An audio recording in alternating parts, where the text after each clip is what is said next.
আমি মোহাম্মদ হাবিবুর রহমান, সহকারী শিক্ষক, রঙ্গন আদর্শ মাধ্যমিক বিদ্যালয়। আজকে আমার ক্লাস দশম শ্রেণী, বিষয় বিজ্ঞান, অধ্যায় 3। আমরা হৃদযন্ত্রের যত কথা এটা নিয়ে আলাপ আলোচনা করব। মানুষ ও অন্যান্য উচ্চ শ্রেণী প্রাণীদের দেহে যেসব তন্ত্র আছে তার মধ্যে রক্ত সংবহন তন্ত্রই হচ্ছে উল্লেখযোগ্য, কারণ এই তন্ত্রের মাধ্যমে দেহের যাবতীয় বিপাকীয় কাজের রসদ সারা শরীরে পরিবাহিত হয়। রক্ত সংবহন তন্ত্র গঠিত হচ্ছে রক্ত, হৃৎপিণ্ড, রক্তবাহিকা নিয়ে। হৃৎপিণ্ড হচ্ছে হৃৎপেশি দিয়ে তৈরি ত্রিকোণাকার ফাঁকা প্রকোষ্ঠ পাম্পের মতো একটি অঙ্গ। আকার, আকৃতি ও কাজের ভিত্তিতে রক্তবাহিকা 3 প্রকারের। কি কি? শিরা, ধমনী এবং কৌশিক জালিকা। শিরা, ধমনী এবং কৌশিক জালিকা। আমরা এই অধ্যায় রক্ত সম্পর্কে ও রক্ত সঞ্চালনের যাবতীয় বিষয় সম্পর্কে আলোচনা করব এবং জানব। যেমন দেখো, তাহলে আজকে আমরা এই হৃদযন্ত্রের যত কথা, অধ্যায় 3 এটা রক্ত সম্পর্কে আমরা আলোচনা করব। রক্ত মানে ব্লাড, রক্ত। তাহলে রক্ত সম্পর্কে যখন আমরা আলোচনা করব তখন প্রথমেই আমাকে বলতে হবে রক্তটা কি। এইটা আমরা জেনে নেই রক্তটা কি। প্রাণীদের দেহের রক্ত এক ধরনের লাল বর্ণের অস্বচ্ছ আন্তঃকোষীয় লবণাক্ত এবং খানিকটা ক্ষারধর্মী তরল যোজক টিস্যু। একজন পূর্ণবয়স্ক মানুষের দেহে প্রায় 5 থেকে 6 লিটার রক্ত থাকে, যেটি মানুষের দেহের মোট ওজনের প্রায় 8%। আচ্ছা, তাহলে কি হলো যে একজন পূর্ণবয়স্ক মানুষের দেহে প্রায় কত লিটার? 5 থেকে 6 লিটার পর্যন্ত রক্ত থাকে, যেটি মানুষের দেহের মোট ওজনের প্রায় 8%। মানুষ এবং অন্যান্য মেরুদণ্ড প্রাণীদের রক্ত লাল। মানুষ এবং অন্যান্য যে প্রাণীদের আছে তাদের রক্ত কি? লাল। ঠিক আছে।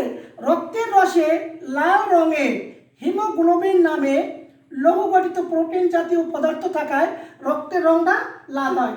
তাহলে আমরা রক্তের রং লাল হয় কেন, এটা আমরা আরেকবার জেনে নেই। যেমন রক্তরসে লাল রঙের হিমোগ্লোবিন, কি? হিমোগ্লোবিন নামে যে লৌহ গঠিত প্রোটিন জাতীয় পদার্থ থাকে, ওই জন্য রক্তের রংটা কি দেখায়? লাল দেখায় বা লাল হয়। তাহলে রক্ত কি, রক্ত সম্পর্কে আমরা মোটামুটি বুঝতে পেরেছি। ধন্যবাদ। তাই এখন আমরা আসি রক্তের উপাদান ও এদের কাজ কি। তা রক্ত কি, রক্ত সম্পর্কে আমরা জানলাম। এখন রক্তের উপাদানগুলো কি এবং রক্তের কাজ কি, এটা সম্পর্কে আমরা একটু জেনে নেই। তাহলে দেখো, রক্তের প্রধান উপাদানগুলো হলো রক্তরস বা প্লাজমা। রক্তের প্রধান উপাদানগুলো হলো কি? রক্তরস বা প্লাজমা এবং রক্ত কণিকা। কয়টা? 2টা। কি কি? রক্তরস বা রক্ত প্লাজমা এবং রক্ত কণিকা। সমগ্র রক্তের কত পার্সেন্ট? 50% রক্তরস এবং বাকি 45% রক্ত কণিকা। তার রক্ত কত পার্সেন্ট? 100%। তার ভিতর 50% কি? রক্তরস আর 45% কি? রক্ত কণিকা। রক্তরসকে আলাদা করলে এটি হলুদ বর্ণের দেখায়। এখন তোমরা প্রশ্ন করতে পারো যে স্যার, রক্ত হলুদ বর্ণের দেখায় কেন? তাহলে দেখো, রক্তরসকে যদি আমরা আলাদা করি তাহলে এটি হলুদ বর্ণের দেখায়, আর এই রক্ত কণিকাগুলো এই রক্তরসে কি থাকে? ভাসমান থাকে। এখন আমরা একজন মানুষের রক্তের বিভিন্ন উপাদানগুলো কি কি এটা সম্পর্কে আমরা ভালো করে জেনে নেই। এই যে তোমরা ছবিতে একটা চিত্র দেখতে পাচ্ছ, এইটা কি? একটা মানুষের রক্তের বিভিন্ন উপাদান। কি কি আছে এর ভিতরে? অনুচক্রিকা, শ্বেত রক্তকণিকা, রক্তরস এবং লোহিত রক্তকণিকা। কয়টা? মানুষের রক্তের বিভিন্ন উপাদান কয়টা? 4টা। মূলত 4টা আমরা এখানে পেয়েছি। এই 4টি সম্পর্কে আমরা আলোচনা করব। কি কি? অনুচক্রিকা, শ্বেত রক্তকণিকা, রক্তরস এবং লোহিত রক্তকণিকা। কয়টা পেলাম? 4টা পেলাম।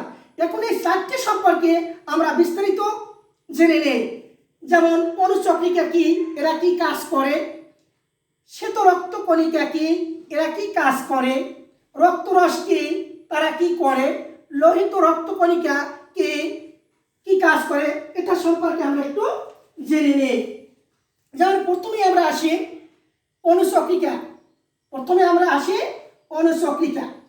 ইংরেজিতে এদেরকে প্লেটলেট বলে। এগুলো গোলাকার ও ডিম্বাকার। এই অনুচক্রিকাকে ইংলিশে কি বলে? প্লেটলেট। হ্যাঁ, ইংরেজিতে এদেরকে প্লেটলেট বলে। এগুলো গোলাকার এবং ডিম্বাকার। তা তোমরা বুঝতে পারছো যে অনুচক্রিকা কি এবং একে ইংলিশে কি বলে। আচ্ছা, তারপরে আমরা আসি শ্বেত রক্তকণিকা। এই শ্বেত রক্তকণিকা কি কি করে, এটা দিয়ে কি কি হয় দেখো। শ্বেত রক্তকণিকা নির্দিষ্ট কোনো আকার নেই। এই শ্বেত রক্তকণিকা নির্দিষ্ট কোনো আকার নেই। এগুলো হিমোগ্লোবিন বিহীন এবং নিউক্লিয়াস যুক্ত বড় আকারের কোষ। এইটা কি? হিমোগ্লোবিন বিহীন এবং নিউক্লিয়াস যুক্ত বড় আকারের একটা কোষ।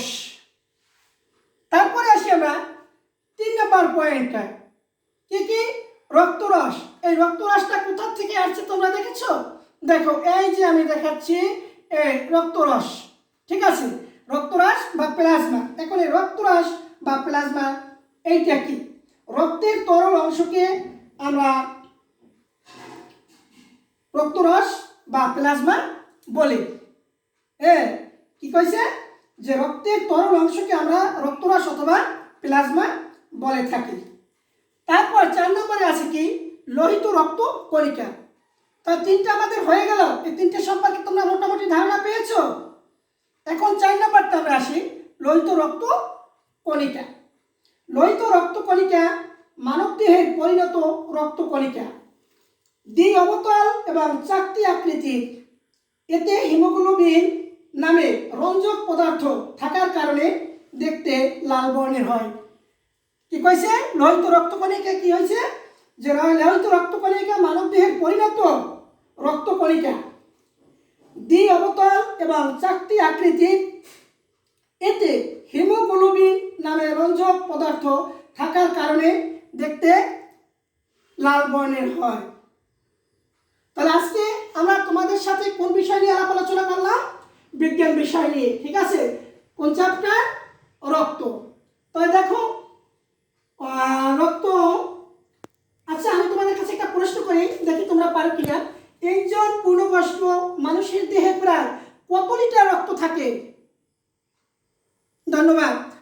আচ্ছা, তুমি বলো, মানুষ এবং অন্যান্য মেরুদণ্ড প্রাণীদের রক্ত লাল দেখায় কেন? ধন্যবাদ তোমাকে। তাহলে রক্ত কি? একজন পূর্ণবয়স্ক মানুষের দেহে প্রায় কত লিটার রক্ত থাকে, যেটি একটি মানুষের দেহের ওজনের প্রায় কত? 8%। ধন্যবাদ। রক্তের উপাদান ও এদের কাজ। রক্তের উপাদান কয়টা পেলাম? 2টো পেলাম। কি কি পেয়েছি তুমি বলো? রক্তের উপাদান, হ্যাঁ ধন্যবাদ, 2টো। কয়টি? 2টো। একটা হলো রক্তরস বা প্লাজমা, আর একটা হলো কি? রক্তকণিকা। আচ্ছা, সমগ্র রক্তে কত পার্সেন্ট রক্তরস এবং বাকি কত পার্সেন্ট রক্তকণিকা? বলতে পারো কেউ? আচ্ছা, বলো। ধন্যবাদ। হ্যাঁ, রক্তে 55% রক্তরস এবং বাকি 45% রক্তকণিকা। রক্তরসকে আলাদা করলে এটি কি বর্ণের দেখায়? কেউ বলতে পারো? ধন্যবাদ, হলুদ বর্ণের দেখায়। আর এই রক্তকণিকাগুলো এই রক্তরসে কি অবস্থায় থাকে? কে বলতে পারো? হ্যাঁ ধন্যবাদ। এই রক্তকণিকাগুলো এই রক্তরসে ভাসমান থাকে। তাহলে আজকে যে বিষয় নিয়ে তোমাদের সাথে আমি আলাপ করেছি, তোমাদেরকে পড়িয়েছি, সেই সম্পর্কে তোমরা মোটামুটি জানতে পেরেছো, বুঝতে পেরেছো? ধন্যবাদ।